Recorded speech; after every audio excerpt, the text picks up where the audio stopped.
Bismillahirrahmanirrahim. Assalamualaikum warahmatullahi wabarakatuh. Perkenalkan, nama saya Ambarwati Pujalestari.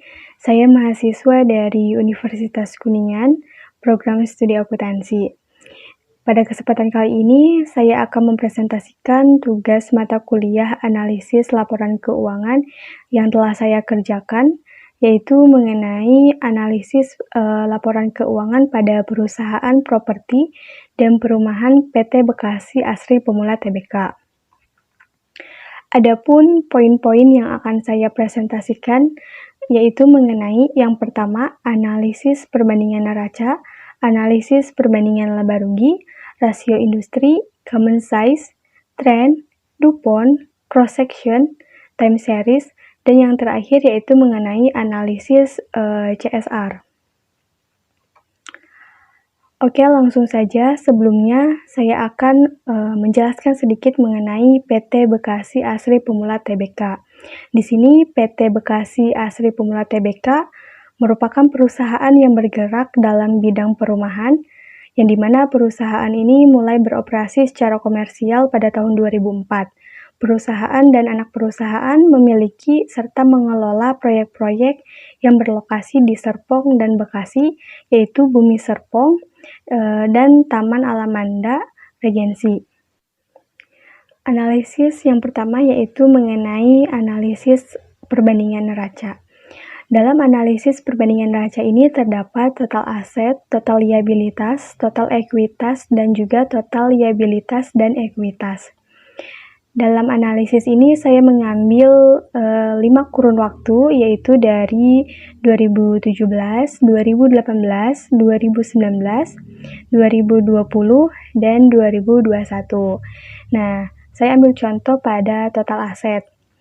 Dalam total aset ini, hasil presentasi tersebut diperoleh dengan cara menjumlahkan total tahun kedua dikurangi total tahun pertama, kemudian dibagi total tahun pertama. Begitupun pada total liabilitas, total ekuitas, dan total ekuitas. Selanjutnya, analisis yang kedua yaitu analisis perbandingan pada laba rugi. Di sini terdapat total pendapatan, total bruto, dan juga laba usaha.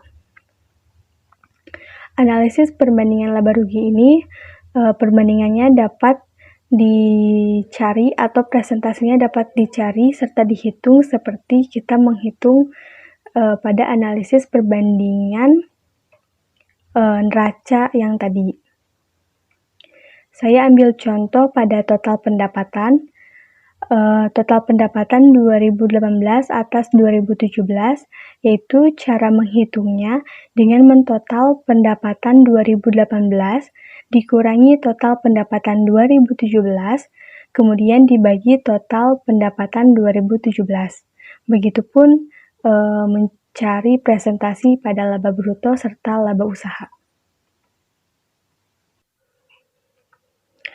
Oke, selanjutnya di sini ada analisis rasio industri. Yang pertama yaitu rasio likuiditas. Terdapat current ratio dan juga quick active test ratio.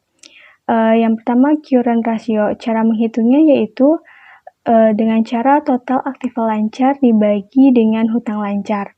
Selanjutnya quick active test ratio. Cara menghitungnya yaitu dengan cara aktiva lancar dikurangi persediaan lalu dibagi dengan hutang lancar. Selanjutnya yang kedua di sini ada rasio leverage. Terdapat total debt to total asset ratio dan juga total debt to total equity ratio.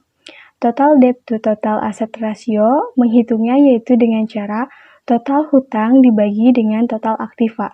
Sedangkan pada total debt to total equity ratio, cara menghitungnya yaitu total hutang dibagi dengan ekuitas. Selanjutnya, rasio aktivitas terdapat total asset turnover dan juga receivable turnover. Cara menghitung total asset turnover yaitu dengan cara jumlah penjualan dibagi dengan total aktiva. Selanjutnya, receivable turnover, cara menghitungnya yaitu penjualan dibagi dengan piutang.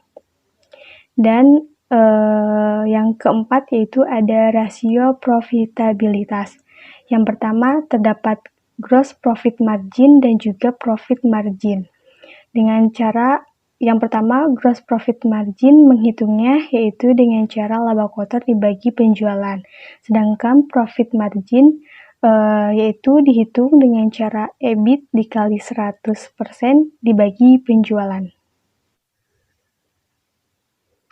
Selanjutnya di sini ada analisis common size pada laporan posisi keuangan.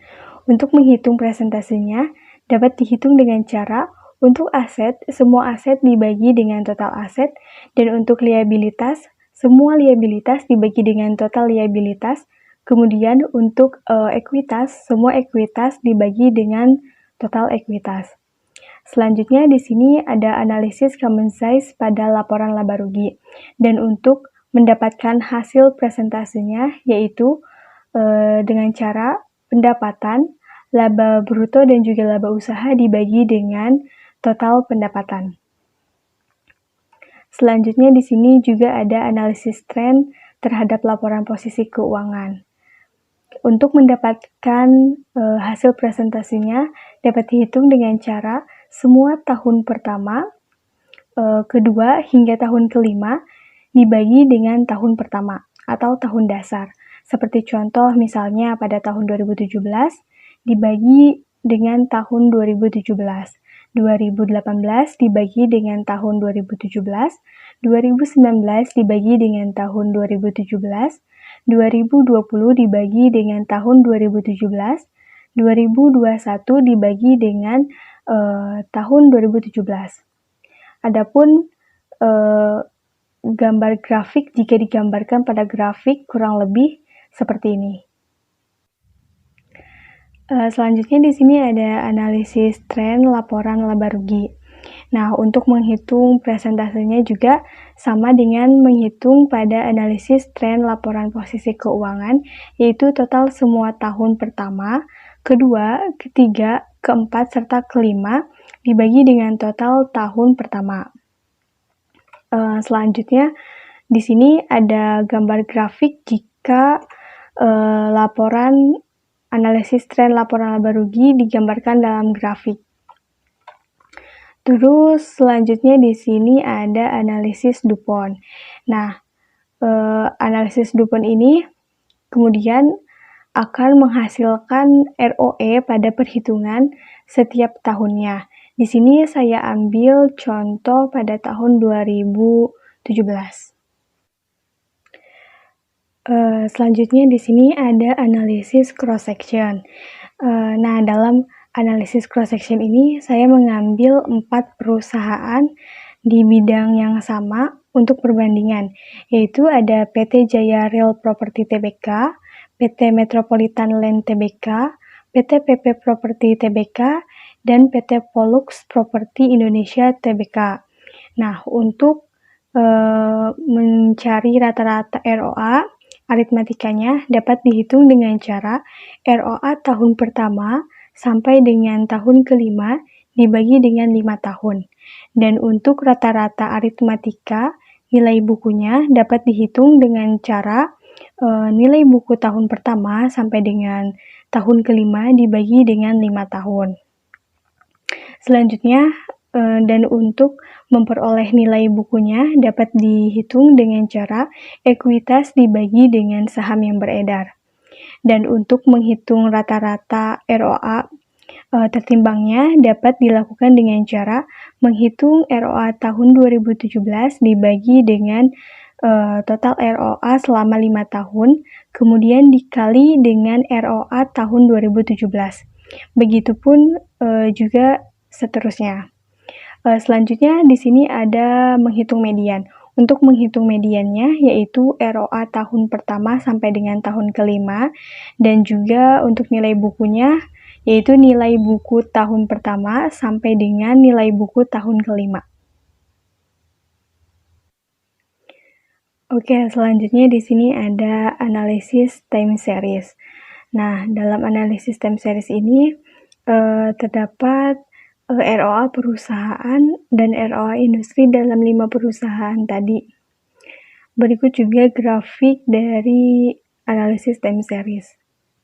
Selanjutnya di sini ada analisis tren metode kuadrat terkecil. Seperti yang kita lihat di sini ada rumus yaitu jumlah Y dibagi dengan N dan juga jumlah XY dibagi dengan X kuadrat, yang dimana nanti hasilnya akan menghasilkan sebuah persamaan tren.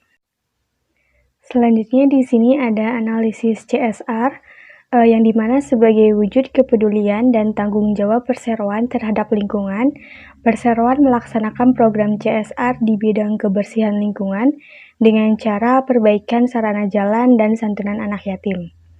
Selain itu, kebijakan manajemen perseroan merealisasikan program CSR di bidang kesehatan melalui kegiatan acara penggalangan dana di lokasi pemberian sumbangan serta bakti sosial. Selanjutnya di sini ada kesimpulan dan saran.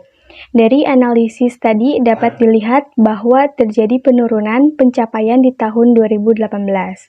Sedikit informasi juga, penyebab penurunan terjadi lantaran semakin ketatnya bank dalam memberikan fasilitas KPR dengan pemberlakuan sistem pembayaran presentase uang muka.